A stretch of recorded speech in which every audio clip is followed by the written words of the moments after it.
మహాభారతం ఇప్పటి వరకు అలాంటి ఇతిహాసం మరొకటి పుట్టలేదు. ఇకపై రాదు కూడా. మిగిలిన ప్రపంచానికి ఇంకా అక్షరాలే సరిగ్గా రాని రోజుల్లో మహాభారతం లాంటి అద్భుత గ్రంథాన్ని రచించారు వ్యాసుడు. అంతేకాదు, మహాభారతంలో ఒక్కో క్యారెక్టర్ ఒక్కో అద్భుతమైన కథ. సైన్స్ ఎంతో ముందుకు వెళ్ళిందని అనుకుంటాం, కానీ మహాభారతంలో ఒక్కో క్యారెక్టర్ పుట్టుక చూస్తే ఇప్పటికీ మనం ఇంకా సైన్స్లో వెనకబడే ఉన్నాం అనిపిస్తుంది. భారతాన్ని నడిపించిన ముఖ్య పాత్రల పుట్టుక అంతా మిస్టరీనే. అలాంటి పాత్రలేంటో ఇప్పుడు చూద్దాం. మొట్టమొదట చెప్పుకోవాల్సింది వ్యాసుల వారి గురించే. వ్యాసుడు తండ్రి పరాశరుడు. ఆయన వశిష్ఠుడి మనవడు. పరాశరుడు కృష్ణద్వీపంలో తపస్సు చేసుకుంటూ ఉండగా సత్యవతి అనే ఒక జాలరి పిల్లను చూసి మోహంలో పడ్డారు. కానీ సత్యవతి భయపడింది. అంత గొప్ప మహర్షి మాటను కూడా కాదనలేకపోయింది. అప్పుడు సత్యవతి కన్యత్వానికి భంగం కలగకుండా కేవలం మానసిక మోహావేశంతో పరాశరుడు వ్యాసుడిని కన్నాడు. సత్యవతి సహస్రార నాడి నుంచి తన బీజాన్ని ప్రవేశపెట్టాడు.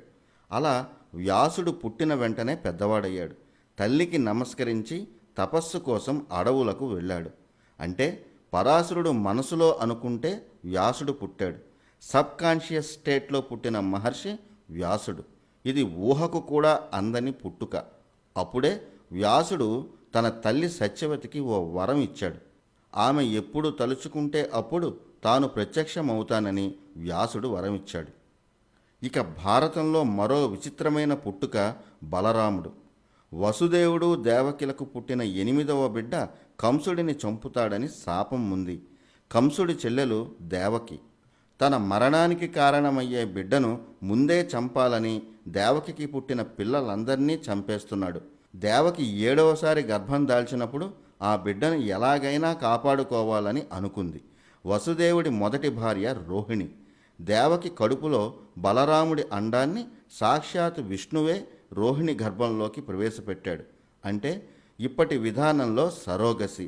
రోహిణి నందుడు ఉండే గోకులానికి వెళ్ళి అక్కడే బలరాముడిని ప్రసవించింది. అలా రోహిణి మొట్టమొదటి సరోగేట్గా మనకు భారతం చెప్తోంది. సరోగసి ద్వారా పుట్టినవాడు బలరాముడు. ఆ కాలంలో ఆ ఊహే అద్భుతం కదా. ఇక భీష్ముడు. ఇతని కథ చాలామందికి తెలిసిందే. సంతనుడికి గంగకు పుట్టినవాడు భీష్ముడు. అంటే దేవతకు జన్మించినవాడు. అందుకే అతని పేరు దేవవ్రతుడు. మనిషికి కాకుండా దేవత గర్భంలో పెరిగి పుట్టిన మహాత్ముడు భీష్ముడు. ఇదో విచిత్రమైన జన్మగా మనకు భారతంలో కనిపిస్తుంది. ద్రోణుడు. పాండవులు కౌరవుల గురువుగా ద్రోణుడు ప్రసిద్ధి చెందాడు. అస్త్రశాస్త్రంలో ఇతన్ని మించినవాడు లేడు. దానికి కారణం అస్త్రశాస్త్రం, వైమానిక శాస్త్రానికి పితామహుడు భరద్వాజుడు. అతని కొడుకే ద్రోణుడు. కానీ ద్రోణుడు తల్లి కడుపులో పెరిగి పుట్టినవాడు కాదు.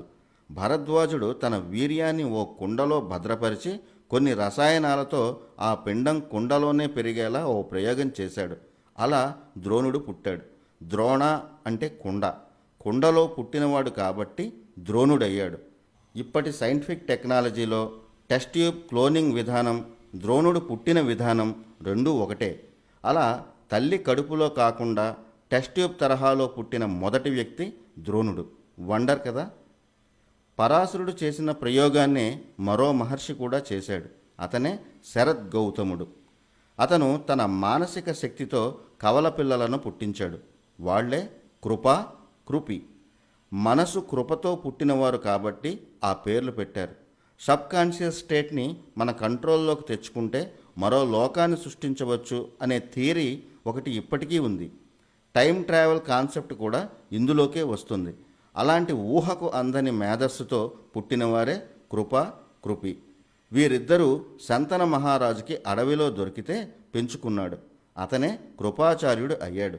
అతని చెల్లి కృపిని ద్రోణుడు పెళ్లి చేసుకున్నాడు. ద్రోణుడు, కృపి ఇద్దరూ కూడా తల్లి కడుపులో 9 నెలలు పెరిగి పుట్టినవారు కాదు. ఎంత విచిత్రం కదా.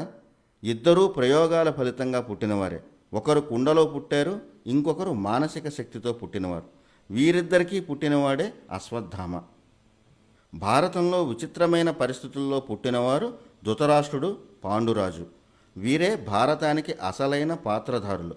సంతనుడు సత్యవతిని పెళ్లి చేసుకున్నాడు. వారికి చిత్రాంగద, విచిత్రవీర్య అనే ఇద్దరు కొడుకులు. వీరిలో చిత్రాంగదుడు ఒక గంధర్వుడితో గొడవ పెట్టుకుని చనిపోయాడు.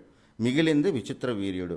ఇతనికి అన్ని వ్యసనాలు ఉన్నాయి. అయినా అతనికి కాశీరాజు కూతుళ్ళు అంబిక, అంబాలికలను ఇచ్చి భీష్ముడు పెళ్లి చేశాడు. కొన్నాళ్లకి పిల్లలు పుట్టకుండానే విచిత్రవీర్యుడు కూడా చనిపోయాడు. వారసులు లేకపోతే రాజ్యం అల్లకల్లోలం అయిపోతుంది కనుక నియోగ ధర్మం ద్వారా కోడళ్లకు పిల్లలు పుట్టేలా చెయ్యాలని ఆలోచించింది సత్యవతి. తన పెద్ద కొడుకు వ్యాసుడిని పిలిపించింది. తమ్ముళ్లకు పిల్లలు లేనప్పుడు అన్న ద్వారా పిల్లలు కలిగేలా చెయ్యడమే నియోగ ధర్మం.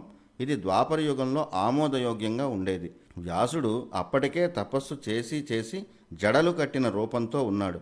ఆ రూపాన్ని చూసి అంబిక భయపడి కళ్ళు మూసుకుంది. ఆమెకు పుట్టినవాడు ధృతరాష్ట్రుడు. సంభోగ సమయంలో అంబిక కళ్ళు మూసుకున్నందువల్ల ధృతరాష్ట్రుడు కళ్ళు లేనివాడు అయ్యాడు. వ్యాసుడు అంబాలిక దగ్గరకు వెళ్ళాడు. మహర్షి రూపాన్ని చూసి ఆమె ముఖం పాలిపోయింది. అంబాలికకు పాండురాజు పుట్టాడు. మహర్షి రూపాన్ని చూసి పాలిపోయినట్టుగా ముఖం పెట్టినందుకు అంబాలికకు పాండురాజు పుట్టాడు. పాలిపోయిన రంగుని పాండువర్ణం అంటారు. అలాంటి రంగులో పుట్టినందుకు పాండురాజు అని పేరు పెట్టారు. మహాభారతాన్ని నడిపించిన ధృతరాష్ట్రుడు, పాండురాజు ఇద్దరి పుట్టుకకు కారణం వ్యాసుడు. ఈ నియోగ ధర్మానికి ఇప్పటి సైంటిఫిక్ రూపమే స్పర్మ్ డొనేషన్. ఆ కాలంలోనే ఇది ఉంది. వ్యాసుడు చేసింది అదే కదా. ఇక కర్ణుడు. కర్ణుడు జీవితమంతా ఆసక్తికరమే. కుంతీభోజుడి దత్తపుత్రిక కుంతి. ఓసారి కుంతీభోజుడి రాజ్యానికి దూర్వాసుడు వచ్చాడు. అతనికి సంవత్సరం పాటు కుంతి సేవలు చేసింది. ఆ సేవలకు మెచ్చుకున్న దూర్వాసుడు కుంతికి ఓ వరం ఇచ్చాడు. ఒక మంత్రం ఉపదేశించాడు. ఆ మంత్రం పఠించి ఏ దేవతను కోరుకుంటే ఆ దేవత అంశతో పిల్లలు పుడతారని వరం ఇచ్చాడు. ఓసారి కుంతికి ఆ మంత్రాన్ని పరీక్షించాలని కోరిక కలిగింది. పొద్దున్నే ఉదయిస్తున్న సూర్యుడి అందానికి ముచ్చటపడి ఆ మంత్రాన్ని పఠించింది. వెంటనే సూర్యుడు ప్రత్యక్షమయ్యాడు. కుంతి భయపడిపోయింది. మంత్రం వృధా కాకూడదని సూర్యుడు చెప్పాడు. కన్యత్వానికి ఎటువంటి భంగం కలగకుండా నీకు బిడ్డను ప్రసాదిస్తానని సూర్యుడు చెప్పాడు. అప్పుడే కుంతి సహస్రార నాడి నుంచి సూర్యుడు తన క్షేత్రాన్ని ప్రవేశపెట్టాడు. అంటే శరీరాన్ని తాకకుండానే తన అంశ గర్భాశయంలో చేరింది. ఈ టెక్నాలజీ ఇప్పటికీ అంతుపట్టనిది. అలా పుట్టినవాడే కర్ణుడు. ఇక పాండవులు. భార్యలతో కలిస్తే పాండురాజు చనిపోతాడు. అలాంటి శాపం ఉంది. మరి పిల్లలు కలగకపోతే ఎలా? అప్పుడు కుంతీదేవి తనకు ఉన్న మంత్రశక్తి వరం గురించి పాండురాజుకి చెప్పింది. ఆ మంత్రాన్ని పఠించి యమధర్మరాజుని తలుచుకుంటే పుట్టినవాడు ధర్మరాజు, వాయుదేవుణ్ణి తలుచుకుంటే పుట్టినవాడు భీముడు, ఇంద్రుడిని తలుచుకుంటే పుట్టినవాడు అర్జునుడు. పాండురాజు రెండో భార్య మాద్రి. ఆమెకు కూడా కుంతి మంత్రాన్ని ఉపదేశించింది. మాద్రి దేవవైద్యులైన అశ్విని దేవతలను తలుచుకుంది. వారికి పుట్టినవారు నకులుడు, సహదేవుడు. అలా పాండవులు పుట్టింది దేవతలకు. వారి తండ్రులు భూలోకవాసులు కాదు. ఇవి కూడా ఊహకు అందని, ఎప్పటికీ ట్రేస్ చేయలేని మిస్టరీలు. ధర్మరాజు పుట్టే సమయానికి గాంధారి గర్భంతో ఉంది. అప్పటికే గర్భం వచ్చి 2 ఏళ్లు అయినా ప్రసవం కాలేదు. ధృతరాష్ట్రుడు, గాంధారి కంగారు పడుతున్నారు. ఈలోపు ధర్మరాజు పుట్టాడని తెలిసింది. రాజ్యానికి వారసుడు ధర్మరాజు అయ్యాడన్న కోపం, అసూయతో గాంధారి తన కడుపును కొట్టుకుంది. గర్భం నుంచి ఓ మాంసం ముద్ద కింద పడింది. భయపడిన భీష్ముడు వ్యాసుల వారిని పిలిపించాడు. భరద్వాజుడు, వ్యాసులకు అప్పటికే టెస్ట్ ట్యూబ్ టెక్నాలజీ తెలుసు. ఆ మాంసం ముద్దను 100 ప్రత్యేకమైన కుండలలో వ్యాసుడు భద్రపరిచాడు. ఒక కూతురు కూడా కావాలని గాంధారి కోరింది. అప్పుడు వ్యాసుడు ఆ పిండాన్ని 101 భాగాలు చేశాడు. ఆ కుండలలో ప్రత్యేకమైన నెయ్యి, కొన్ని రసాయనాలు కలిపి రోజూ నీళ్లు పోయాలని చెప్పాడు. అలా కొన్నాళ్లకు ఆ కుండల నుంచి పుట్టిన వాళ్ళు కౌరవులు. వారికో చెల్లి దుస్సల. పాండవులు దేవతలకు పుడితే కౌరవులు క్లోనింగ్ తరహా టెక్నాలజీతో పుట్టారు.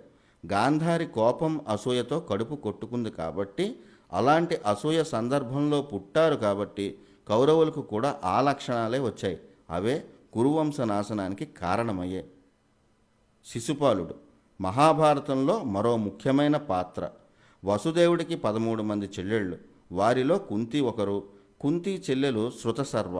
ఆమె కొడుకే శిశుపాలుడు. అంటే పాండవులకు తమ్ముడు వరస అవుతాడు. శిశుపాలుడు పుట్టడమే 3 కళ్ళు 4 చేతులతో పుట్టాడు.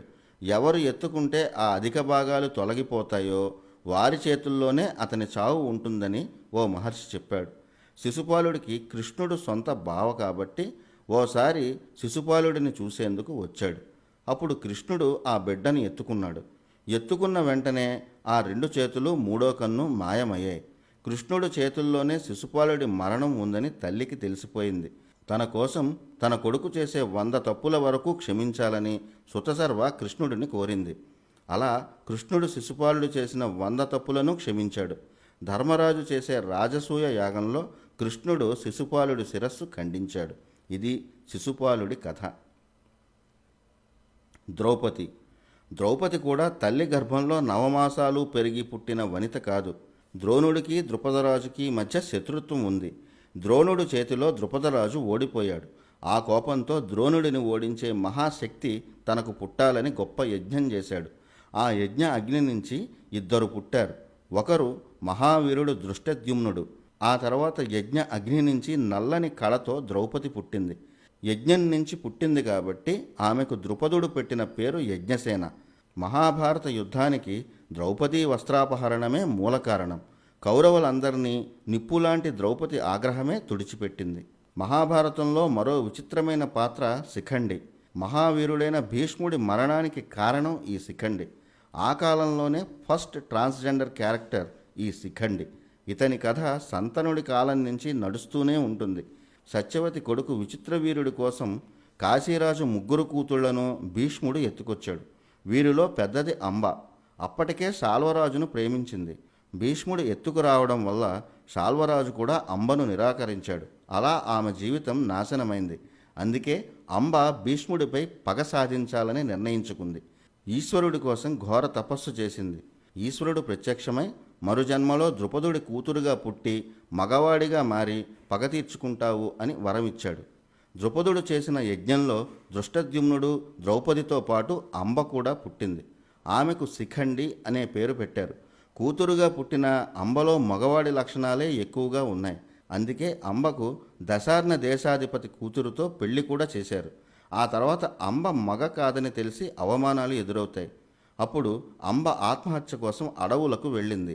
ఓ యక్షుడు అంబను చూసి పూర్తి పురుషత్వం ప్రసాదించాడు. ఆడవాళ్లుగా ఉండి మగవాళ్లుగా మారిన వారితో భీష్ముడు యుద్ధం చెయ్యడు. అంటే అప్పటికే ట్రాన్స్జెండర్లు ఉన్నారని భీష్ముడు ప్రతిజ్ఞ ద్వారా తెలుస్తోంది. శిఖండిని అడ్డుపెట్టుకుని అర్జునుడు భీష్ముడిని సంహరించాడు. మొత్తానికి భారత కాలంలో విచిత్రమైన పరిస్థితుల్లో పుట్టడమే కాదు, ఒక స్త్రీ నుంచి పురుషుడిగా మారిన ట్రాన్స్జెండర్ శిఖండి లాంటి కథలు కూడా ఉన్నాయి. మహాభారతంలో ఇలాంటి పాత్రలు ఎన్నో ఉన్నాయి. వాటిలో ముఖ్యమైనవి ఇవి. మొత్తానికి టెస్ట్ ట్యూబ్ బేబీలు, వీర్యదానాలు, మానసిక శక్తితో పిల్లలు పుట్టించడాలు, యజ్ఞంలో ఉన్న అగ్నితో పుట్టడం, ట్రాన్స్జెండర్లు, దేవతల శక్తితో పుట్టడం, ఈ టెక్నాలజీలన్నీ మహాభారత కాలంలో ఉన్నాయి. అసలు ఆ ఊహలే అద్భుతం కదా. ఊహల నుంచే ఆవిష్కరణలు పుడతాయి. మహాభారత కాలంలో ఆ ఊహలు వచ్చాయంటే ఆవిష్కరణలు కూడా జరిగే ఉంటాయి.